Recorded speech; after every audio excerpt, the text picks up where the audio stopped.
Hallelujah. आइए हम मेरी भविष्यवाणियों की पुस्तक में से आज के वचन को पढ़ते हैं। परमेश्वर अपनी सामर्थ आपके जीवन में प्रकट करेगा।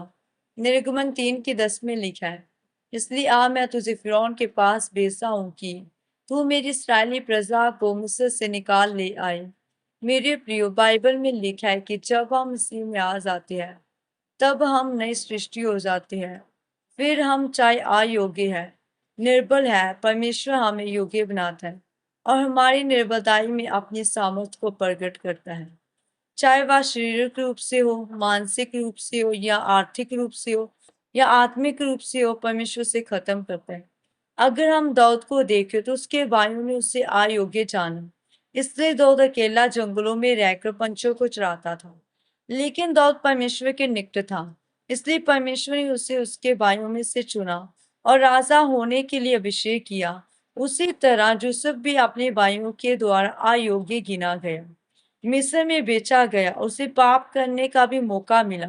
तब उसने पाप ना किया क्योंकि वह परमेश्वर का भय मानता था और परमेश्वर के निकट रहता था।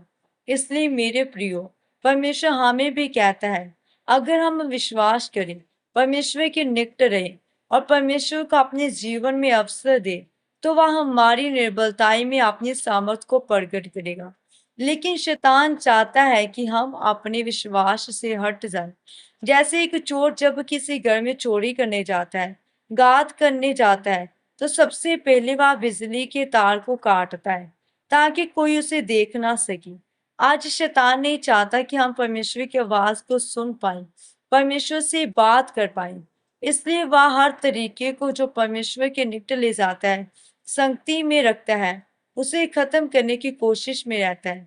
लेकिन अगर हम विश्वास में बने रहें, परमेश्वर के निकट रहें और सोशल मीडिया से दूर रहें, तो परमेश्वर अपने वचन के द्वारा, दर्शनों के द्वारा, चमत्कारों के द्वारा अपनी सामर्थ को प्रकट करेगा।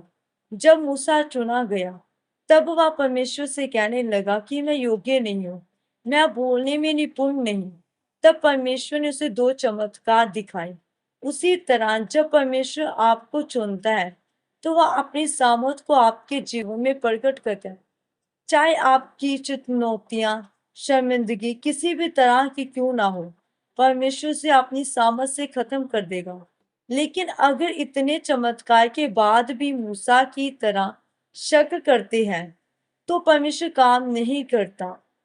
इसलिए मेरे प्रियो, आज हमारी परिस्थिति कुछ भी क्यों ना है, हम अकेले हैं, तो हमें निराश ना होना है, क्योंकि जिस परमेश्वर ने मूसा को, दाऊद को चुना था, वह परमेश्वर आज भी जीवित है और वह हमें भी उनकी तरह ऊंचा करने की और आशीषित करने की सामर्थ रखता है। आमीन।